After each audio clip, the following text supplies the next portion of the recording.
Hello, and welcome back to the Dietitian Boss podcast.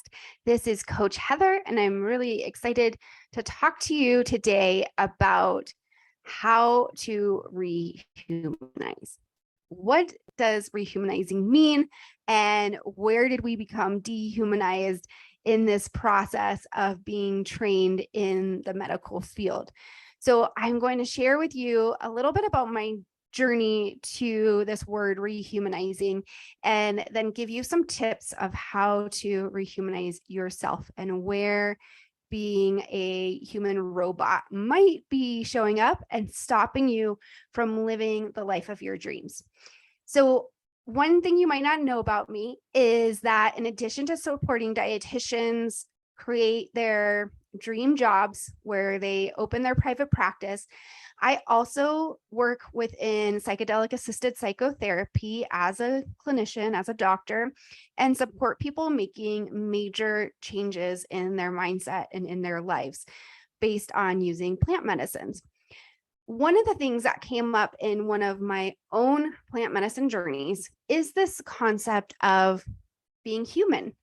And I was being shown how I had this fear of being human. And I was being shown where this came from. So when I was going through medical school and going through residency, there was no space for anything but perfection, right? There was no space for mistakes. And that was a really challenging part of my medical training. No room for mistakes, no room for imperfection.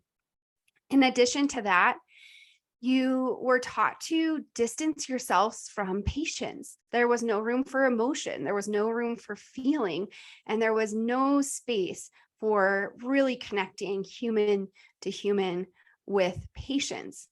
And I was talking to Libby about this one day, and she shared with me it's the same for you guys in your dietitian training.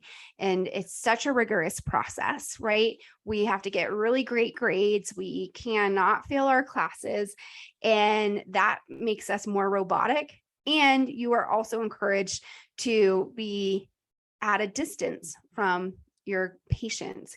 And so when we go through this dehumanizing process of being trained in clinics, working too many hours, seeing too many people, having to get perfect grades, really having to high achieve in a way that's unbalanced in the rest of our lives, and then being objective with our patients instead of being human and feeling, these are the things that dehumanize us.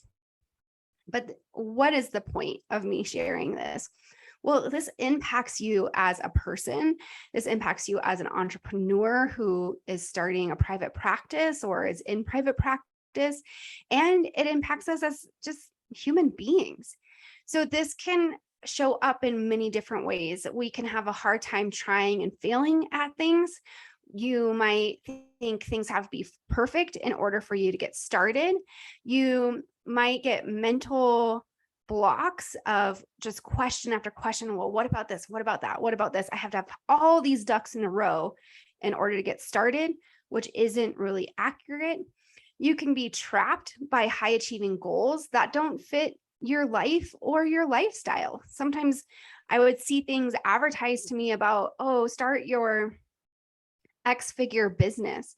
And it turns out that I don't need that big of a business to create a life that I love, right? I just need some simple financial support for a pretty calm and simple life. I didn't need the big house and fancy car.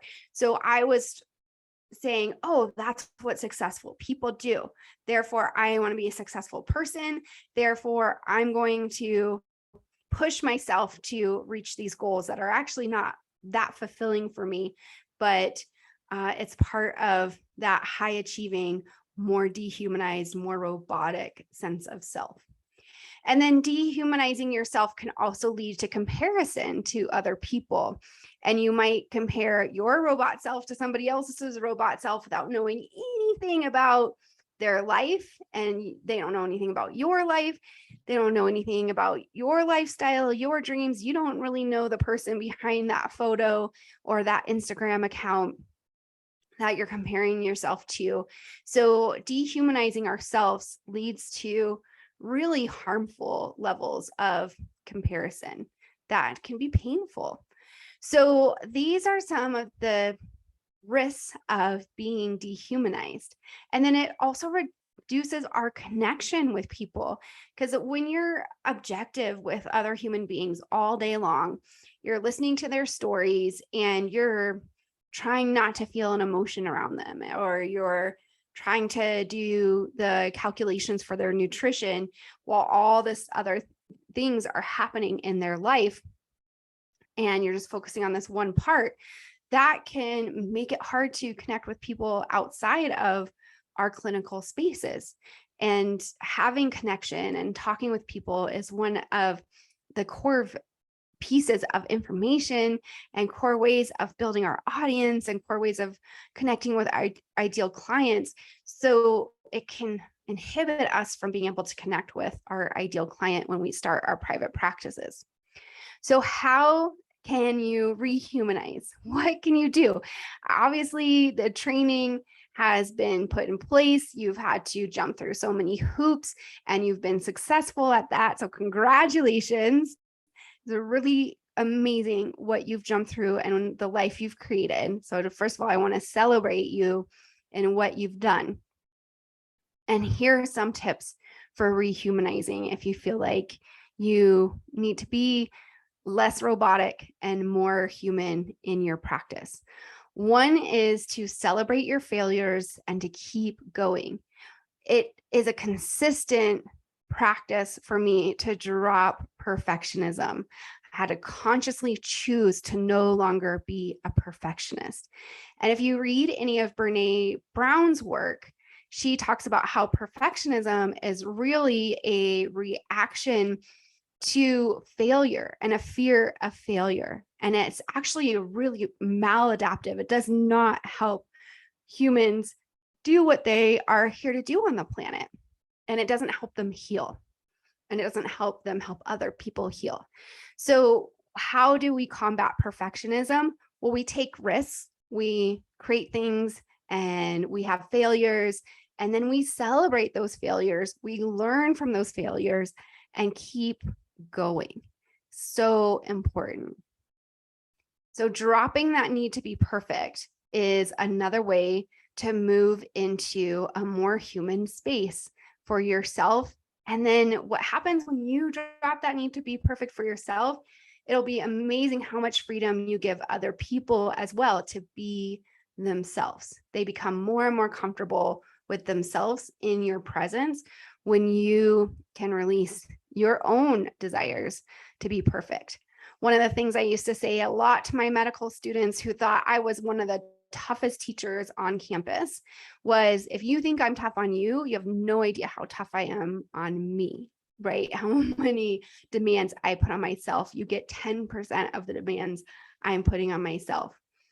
That wasn't very humane. That was not very human of me. I wasn't being human to myself.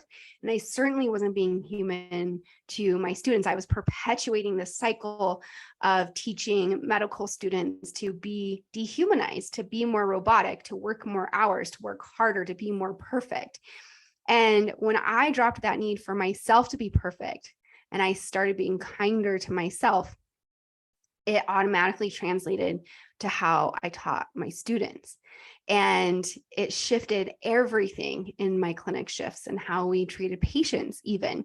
So this need to be perfect can be transferred unknowingly or unwittingly to other people in our lives, our kids, our spouses, our friends, our family, our coworkers. We might be like, oh, how did that person not do that right?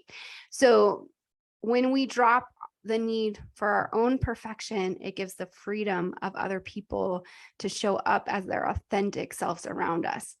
One of the practices I had to do to drop perfection is to celebrate my messiness, to be willing to show emotion. And then when I showed emotion and it was raw and imperfect, I had support from my friends to say, hey, that was really good. I like the imperfect you. I really enjoyed hearing that emotion from you. So if you're going to be challenging yourself to become more human and less robot, then please inform your loved ones that you're challenging yourself to drop perfectionism and allow more failures and more messiness to show up so that they can cheer you on. And that's one of the things that's really great about the Dietitian Boss community is when you're part of our community, we are cheering on your failures and your successes and everything in between. And we are here to support you. So you might not have that kind of support in your family, or maybe you feel scared to ask them to support you in this way. So the Dietitian Boss community is also here to support you rehumanize yourself. Another way we can rehumanize is by showing our face. You hear this from Dietitian Boss all the time. Show your face, show your face, show your face. How come we don't show our faces? Because we didn't brush our hair, we don't have makeup on, we don't have the perfect outfit. There's something about perfectionism that prevents us from showing our face. Maybe you've been teased about something, your voice, you've been teased about some aspect of the way you look. You might have braces. We came across that in our Dietitian Boss community and supported our fellow Dietitian Boss through her fear of showing her face because she has braces on. And I have to say, people relate. There are other people with braces. There are other people who wear glasses. There are other people with funny voices and they've been made fun of. So you are never alone. And when you allow yourself to show your face and show up as your true human self, to really give people a peek into your real life, they're connecting with you. They're connecting with you as a person, not a brand, not some perfect logo. They're connecting with you. And that is a really important part of taking that risk to be human in front of other people. And then another way we can rehumanize is by connecting with people on a real human level and having more genuine conversations. I encourage you to ask people how they're doing in a real and authentic way and really be available to receive what's going on in their life. And if they say, oh, I'm fine, then ask a follow-up question and say, cool, what's going well in your life? Or is there anything that's challenging for you? And this is part of how we coach our dietitian bosses to talk to their ideal client in direct messages or in marketing research calls is, what's your biggest struggle right now? Where can I help you? Where can I support you? And how amazing would it be if our friends and our family asked us this and they said, oh, what another thing we say a lot is like, what wins can we celebrate with you? What if we had that in our relationships and we said, what's going well? What can I celebrate with you? What's exciting for you right now? And somebody asked us that to us as well. And then on the flip side, what are you struggling with? Instead of just being like, oh, things are good. Okay, great. What's good? And things are tough. Okay, what are you struggling with? How can I support you? So these are real, authentic conversations. And this is how we connect with people, whether that person is a potential client or a loved one. We have to consciously start connecting again. So those are some of my insights and takeaways from this dehumanizing process of going through medical training. And I hope this supports you in a more connected and fulfilled life. If you have questions or comments about humanizing, dehumanizing, rehumanizing, being messy, being perfect, please let us know. We love to see your comments or tag us on Instagram or Facebook and share with us some of your insights from this humanizing episode. I can't wait to connect with you.